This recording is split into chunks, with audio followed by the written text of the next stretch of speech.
Hello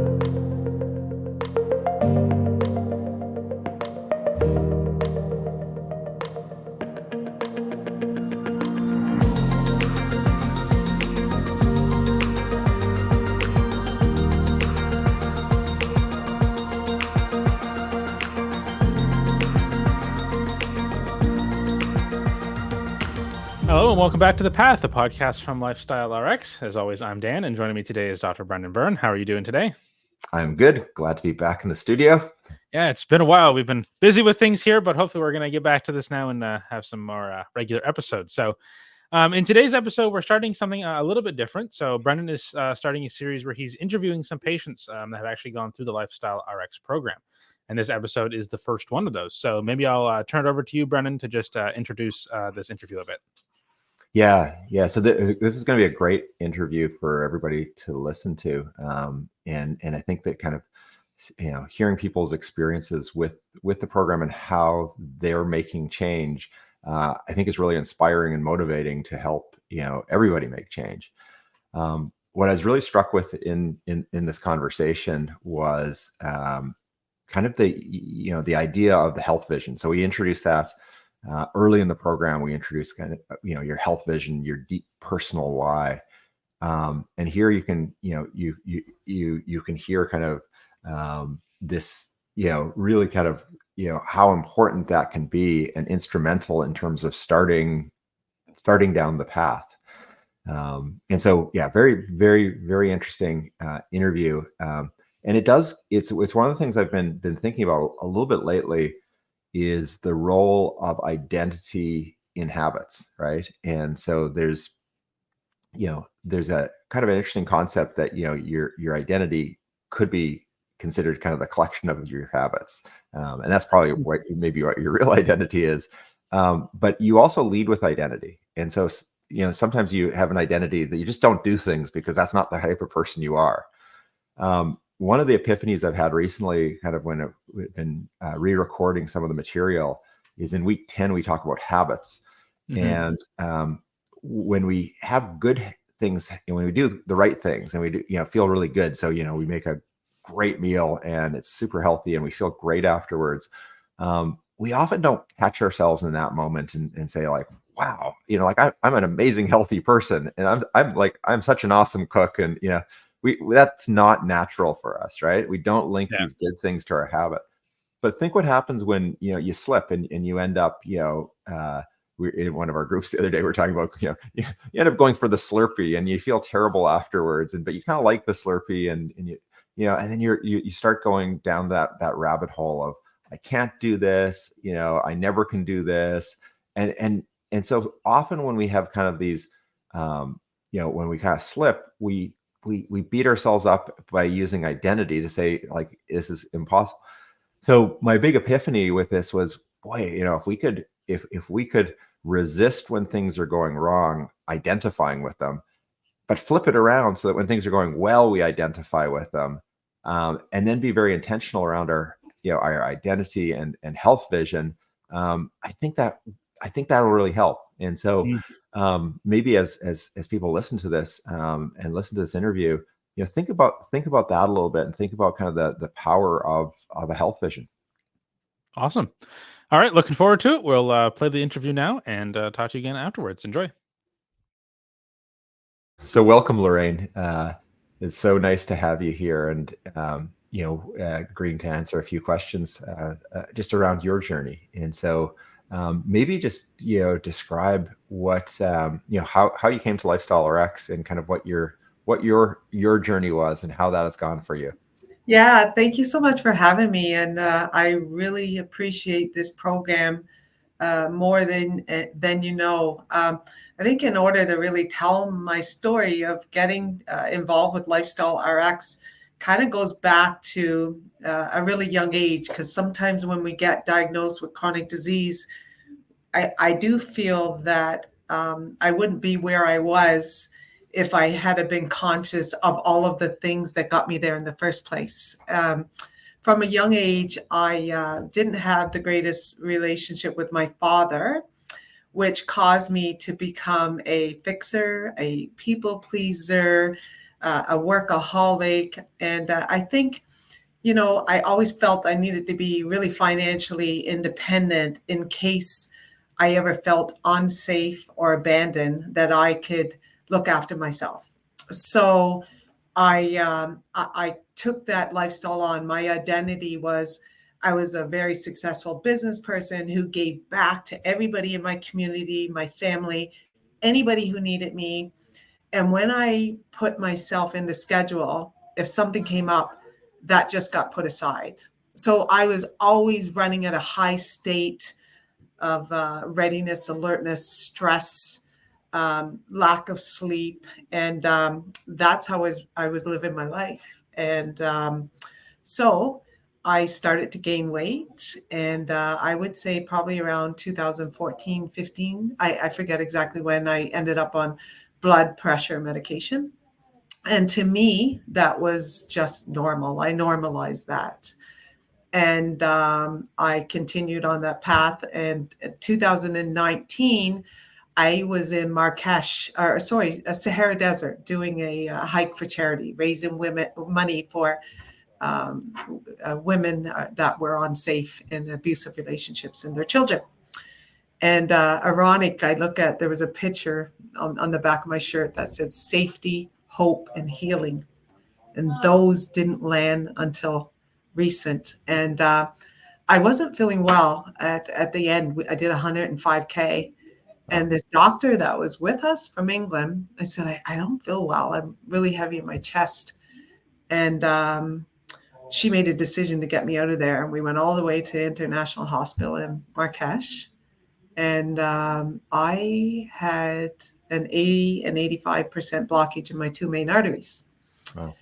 And I ended up having a stent through my groin, which I had severe bleeding, and ended up having to have a surgery there. I was in ICU, received my second stent.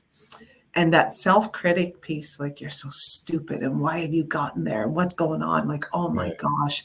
And I lost a bit of weight, and I came home, COVID happened. And then I didn't matter anymore. I was back to fixing and helping and running at that high level.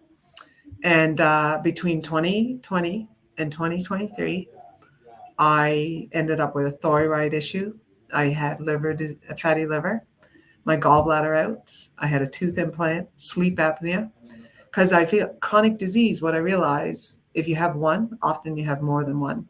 Yeah. And I was still going. I was running, and I was just so tired, so exhausted. And August pass is when I got my diabetes diagnosis, type 2 diabetes. And I was so reactive and just so worn out. And that's when I started to go within. Why am I a workaholic? Is it my ego? Is it to be seen? Is it my people-pleasing side? Why have I got all this chronic illness? Like, what's going on? So I first hired a health coach, a life coach, to help me realize that food was my helper. I then, through her suggestion, read chapter 2 of Atomic Habits, Identity. And I realized who I wanted to be, what my identity now was going to be, is I'm a healthy, athletic person who's a philanthropist, who gives back in my community when it fills my cup. I love and adore my family with healthy boundaries. And I will say no without an excuse. And I will say yes when it feels right.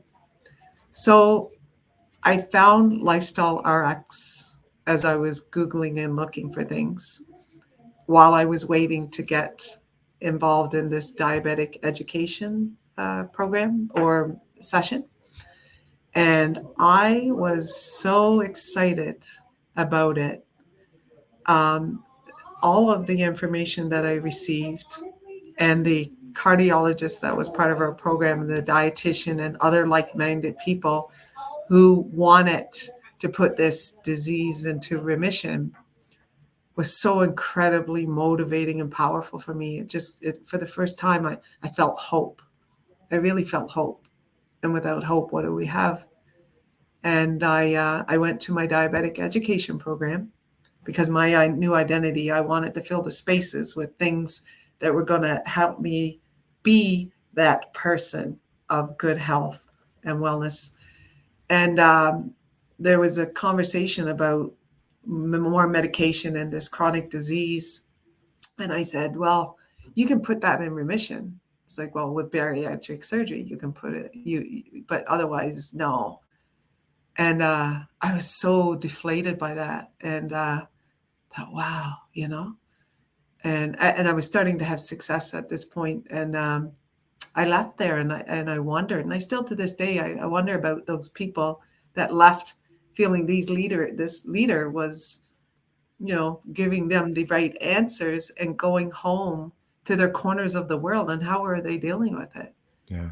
So I remember my family doctor saying, well, you're a bit of an anomaly. And I'm like, yeah, no, I don't buy that. I'm not.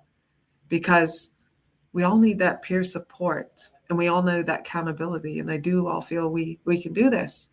So I have since been asked and onboarded at our local hospital to be a patient partner to help redesign the program and help and put those brilliant minds with what I've done together.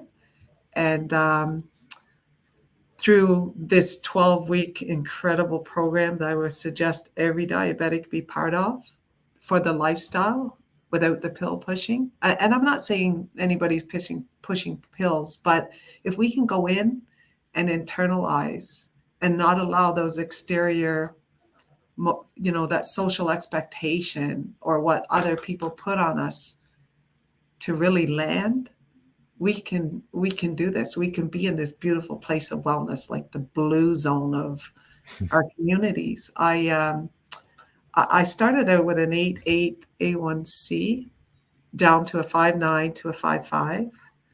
My liver counts went from 69 to 26. My triglycerides over 5 to 1.1. All of my blood work is incredible. I've since been taken off metformin. That was the one medication I was taking. And I'm about 4-6 weeks out from my next A1C. And the 56 pound loss, one time it would be that outcome was what I always focus on. Right. Now the process and the happiness I'm getting from the process, I realize that is a symptom of the good things I'm allowing in my life, and knowing that I deserve those things, and that I matter, and that I know. I wish I had known a long time ago, but I'm really happy that it's landed now. I really feel like, life gave me this amplifier, diabetes, and why? Like, what was the good in it? What was, through the adversity, how was I going to find the good? And I now have these fun interventions, these joyful things that are playful, connective flow with people. I'm now connecting with people like I had, because I was a workaholic. I didn't have those things in my life. With all of these wonderful things, diabetes has given more to me than it's taken from me. And I've got my life back, and I can manage this. I can do it. We all can do it. Yeah. I want to touch on something that I think is really profound, because so in week 2 of the program, as you know, we talk about health vision, and I think that I think for you that you epitomize somebody that health vision was very, very powerful for. You created a health vision, and then you began to kind of create the habits to occupy that health vision. Tell me a little bit more about kind of that, and do you feel like you're living your health vision now? I absolutely am. I really appreciated the candor of Dr. Stinson and the dietitians, and I really took the homework seriously. And that health vision, I never seen myself. It was always like, I'm an overweight person who's on all these pills, but I'm doing good for the greater good of humanity. I'm this is what I've been called to do, so to speak.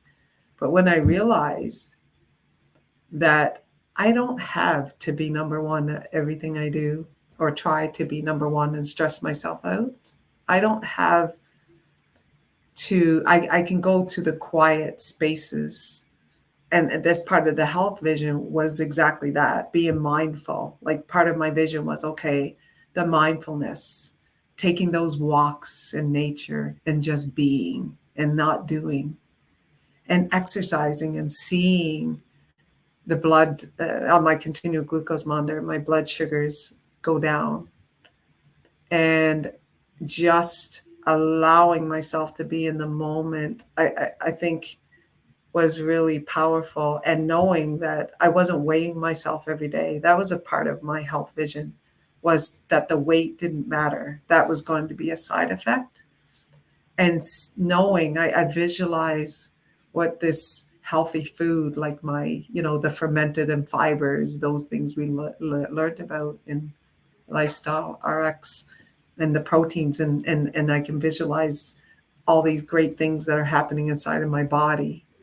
And knowing when I'm triggered to want to go to eat something that I don't want to eat, like this was something I visualized too, that what can I do to reward myself right now when I'm feeling heightened? So those were some of the things on my vision. It wasn't about what people were seeing on the outside in my health vision. It was about how I was feeling up here mentally, emotionally, and what I was visualizing my internal organs, what they were looking like. And I had never, ever felt like that before, where it was always the outcome Right. piece. Right. And the weight is just the side effect. So the visualizing, I really think, if I can stress, to have that health vision, because I've done it before, if it's not landing, you're just going through the motions, because I've done it and it never landed. But now I see the importance of the health vision, because I understand, why am I feeling this? Right. Why am I doing this? What do you think? What do you think made it stick this time in terms of, because I think many of us have created kind of visions of, for ourselves, and it hasn't stuck, right? It's not uncommon to kind of, write down something, call it a health vision or a painted picture or some kind of visualization, and then you come back to it a year later and you're like, oh, I didn't really do very much with this. What do you think when this time? What do you think it was that made it stick? Having so many chronic illness, heart disease, liver disease, I've had my gallbladder out, and then I've also had a hysterectomy. I was so drained when I was diagnosed with type 2 diabetes. I was exhausted. I was so tired. And for the first day or two, like, very self-critical. And I think the fear of dying was very high, because after Marrakesh too, I think I had some PTSD from that. And just being able to, I knew I had to do it. I knew this was time, that if I wanted to be around to see my grandkids grow up, to see my youngest son get married, I owed that, not to my family this time. It was for me, Right. because I'm 57 years old and I've worked so hard, and I want to experience joy, peace, relaxation, and experiences that are going to be burned in my memory for a lifetime. And I knew that others can do it. So can I. Like, Right. I'm no different than anybody else. So when I want something and I really want it and it's important to me, I just got my community together that I needed. And sometimes people ask me, it's so many things you have to do. It's not just, I need to lose weight and my regime. And I think that hope piece, my family doctor and my cardiologist too, they both called me when because I knew having heart disease and then diabetes, because my cardiologist say, well, I'm glad you don't have diabetes with it. And all of a Right. sudden, it's like, I have that too. Yeah. She's so I love people who are really upfront with me, candid. She said, what are you doing?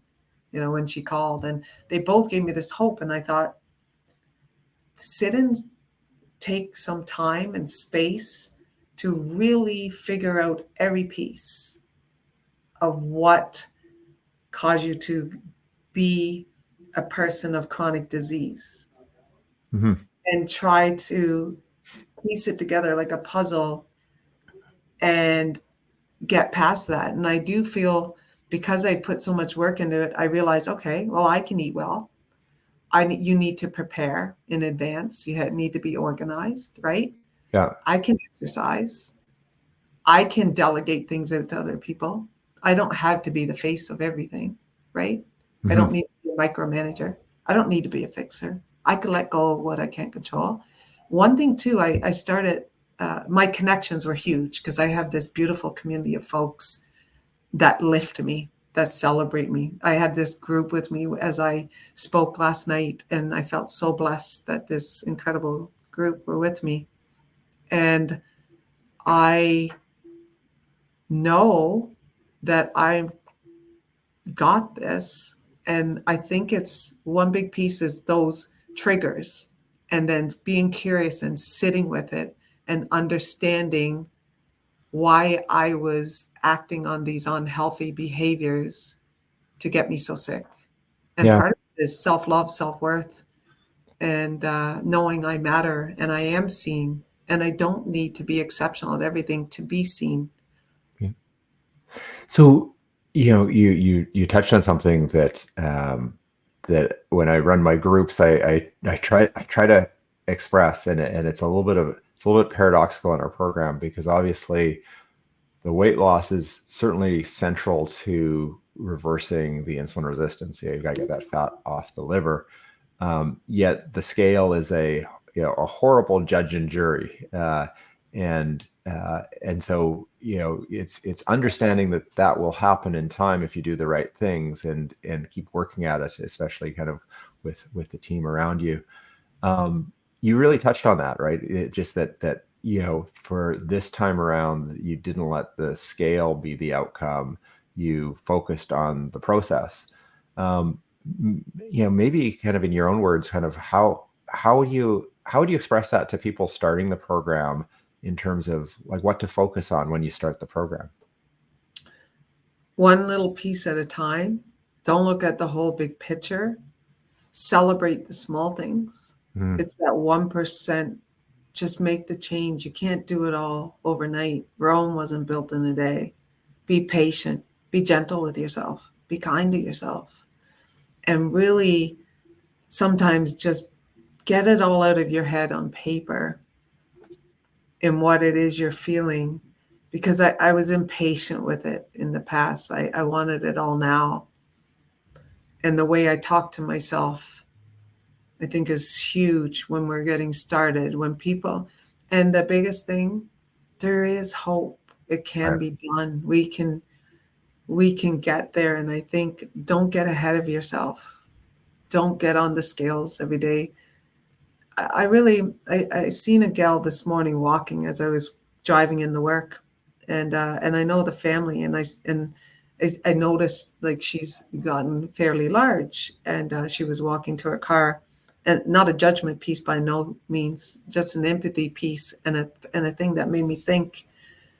And I know she's in a new big job now, and I thought how these expectations and pressures from that we put on ourselves, and those social expectations get us often to this, many of us, I think, to a place of being unwell.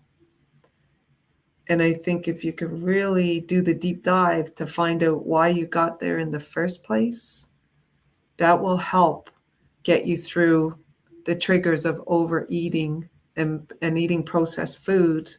When you learn to love and worship your body and find other things that you feel will be rewarding to you instead of the food piece. It's the base, just starting with the basics and just one little bit at a time, and be patient with yourself is, I think, a big thing. One of the things that I love about practicing lifestyle medicine is human body amazes me, right? Just the healing, right, that happens. And many of our physicians that have joined us, one of our doctors about a month in said, wow, this is why we went to medical school. Like, people are actually getting healthier here. And for us, it's we're guiding, right? We're like Sherpas, so we're not doing, right, like we're not, it's more about kind of guiding and directing and helping people realize that one step at a time. But that power of the body to heal. How quickly into this did you kind of start to realize that you were healing? August 14th was my diagnosis. January was my first blood work back, I believe, where I went from 8.8 to 5.9, and I was seeing all my triglycerides and all these things change. Within a few months, like, I was feeling empowered. I was feeling motivated. I could cross my legs, like the simple things, right? I'm flexible. I'd never played sports. I just very, very quickly, it's like an awakening. It might sound corny. Mhm. It's awakening. Like, a lot of these chronic disease are self-induced without judgment, because I have a lot of them. And had I, and you can never go back, you could only go forward, but you could learn from it. I think that if we could only learn why we got there in the first place, we would be so much healthier. Right. Realizing the walking, realizing putting the phone down, getting off the social media, looking into each other's eyes, smiling and connecting and bonding and loving on each other and supporting each other without judgment. And that person who's sitting alone, that's depressed, that's feeling the stigma of being judged from being a diabetic, we're here. There's that shared humanity piece. We got it. We can do this, Yeah. And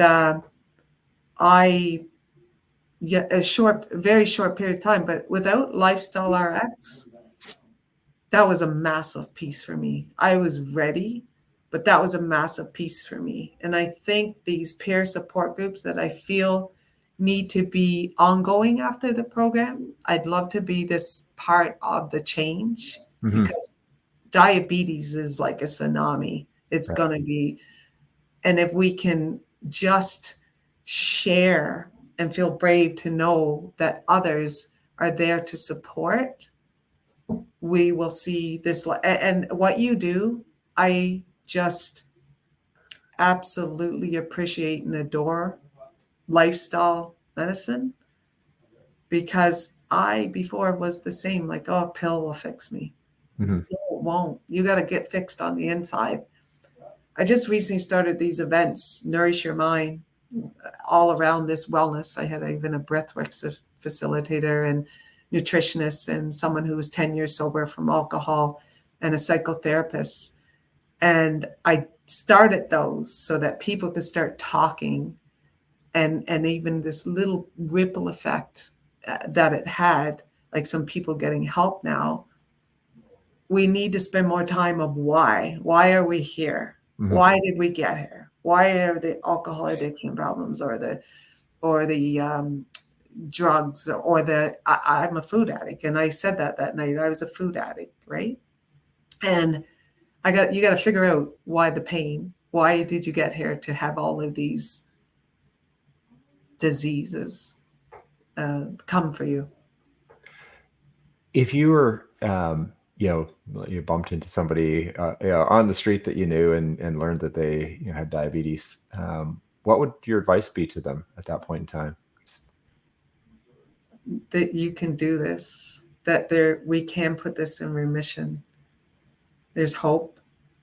Join LifestyleRx for one. And I'm not paid at all by this. You've helped me get to where I am. Join a peer support group.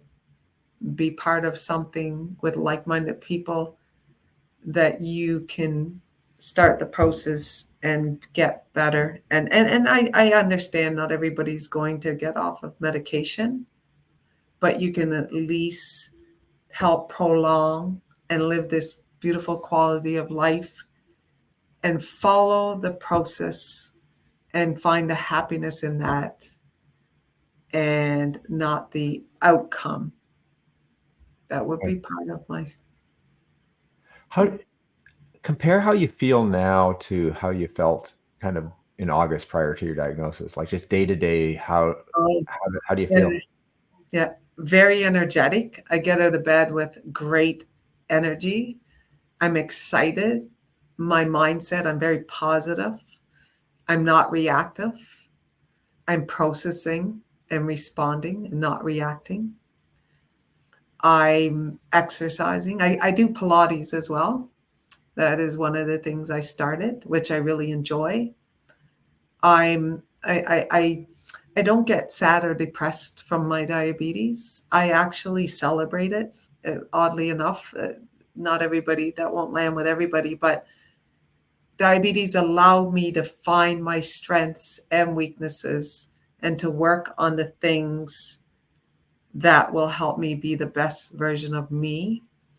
I'm opening my space for these beautiful, healthy events to be part of, to live the identity of who I now feel I am. And I'm so excited for the future of being part of this. And I really am passionate and want to be part of the change. I haven't been this happy in a lot of years. I'm headed on a pickleball trip with all these beautiful souls this weekend. And I'm alive. I'm in the moment. We can live with this. I am not diabetes. That doesn't identify me, who I am as a person.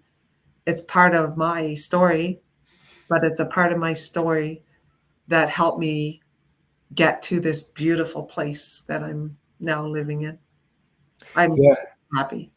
Yeah, so it's so interesting because thinking kind of about your story and the importance of the vision and the identity, it's a little bit like for a while you were kind of in denial about your health and not accepting it, and then you kind of needed to confront it, but that's not your identity. So it's kind of this like, yes, it's got to be part of your identity, but it's not your identity, if you know what I'm saying. It took me 6 months to go do the blood work where I was diagnosed with diabetes. Yeah. And it happens quickly. I think it was 2 years prior to that, or 2.5. My blood work was normal. Yeah. And it took me 6 months. So I think, I was in denial. I was sweeping it under the rug. If you didn't look at it, it wasn't going to be there. Yeah.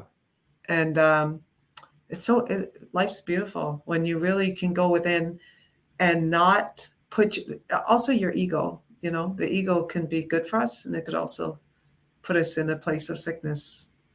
Right. And I think that people pleasing side and proving your worth and wanting to be seen and allowing other people's opinions to influence how we live our life is so absolutely crazy when we think about it.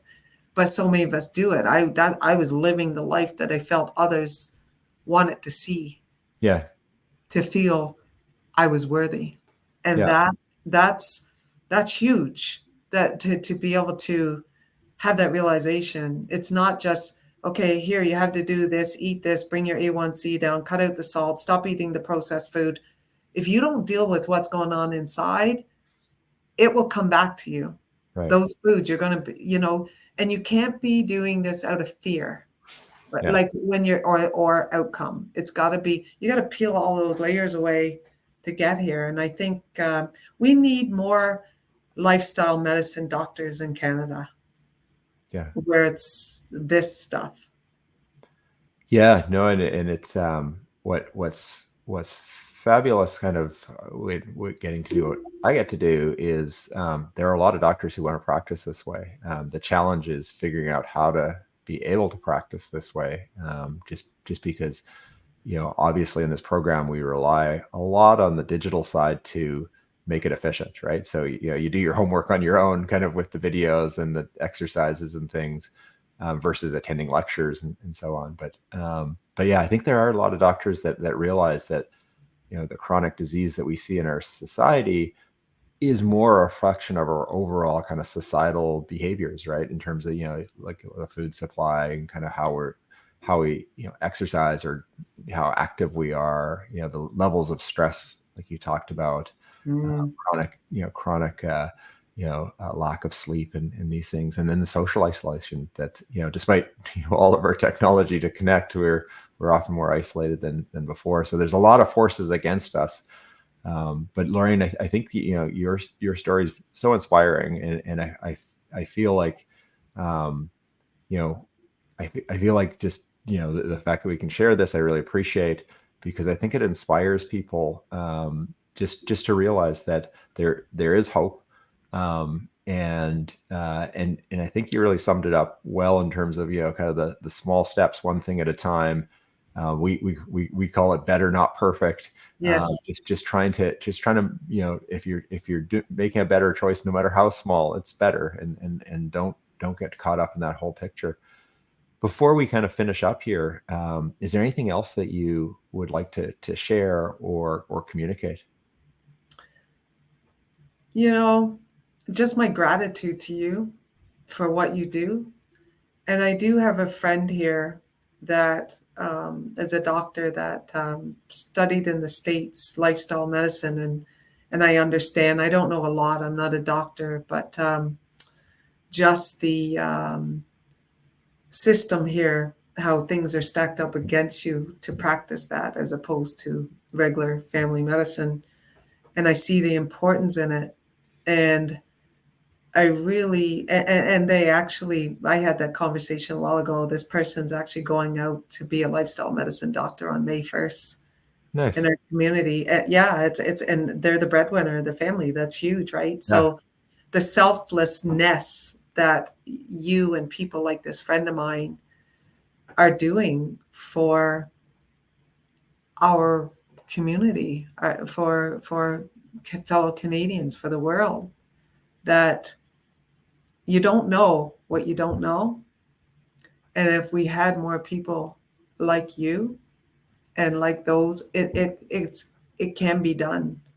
We can do this. We just got to dig deep, deep, deep to find it, and be around like-minded people that are going to teach you, and you're going to teach them and inspire, and have this beautiful ripple effect on the world, on fellow Canadians. And I want to be part of that, and I Yeah. want to be an advocate for that. And I appreciate you so much. We've never met in person, but if I was beside you, you'd get the biggest hug. And I want to be there to be part of that. And I love what you've done, and I love what your team is doing. And I'm forever grateful that this was a big part of what opened my eyes to be the best version of me. That's awesome. Yeah, the ripple, right? And it is true, right? It's just you by making these changes, you actually show a way forward for a lot of people. And I really do appreciate you sharing this story. I think it's super Thank you. inspiring. And and I think it um, I think more than anything, that just that, laying out that health vision and really internalizing it, you're living it now. So that's so wonderful to hear. So cool. Yeah. Right. I, Thanks so I much. love it. Thank you. Thank you for taking the time and reaching out. And I was very excited to do it because I felt that if I can inspire just one person, and the Lorraine, 56 pounds heavier, with all that disease and bad blood work and beating myself up, that critic, if I can do it, anyone can do it. Okay, awesome. That was a great discussion with Lorraine there. That was so interesting to watch. Yeah, I really enjoyed that conversation, and I found it felt very profound to me. So I appreciate Lorraine for Yeah, you know, going through her history, right, and sharing that with us, and I think that there's, you know, one of the things I love about this program is we get people to realize that they're not alone, right? It's, you know, the struggles they're having. There are many other people who are having the same struggles, but you also realize you have to find your own path, and that's kind of it's kind of the interesting part of this you know, this type of work, right? Is that everyone's going to find their own path. So I think people can inspire and motivate, and then it helps you kind of figure out like what's your path through this, right? hmm awesome. Okay, that's great. So thank you all so much for listening today, and we hope to see you again soon in our next episode. If you'd like to sign up for Lifestyle RX, it's a work program is covered in BC, Alberta, and Ontario, and you can do that at lifestylrx.ca. And if you know anyone else that would benefit from listening to this podcast or the program, we would appreciate if you would share it with them. So thanks again for listening, and we'll see you next time. Bye bye.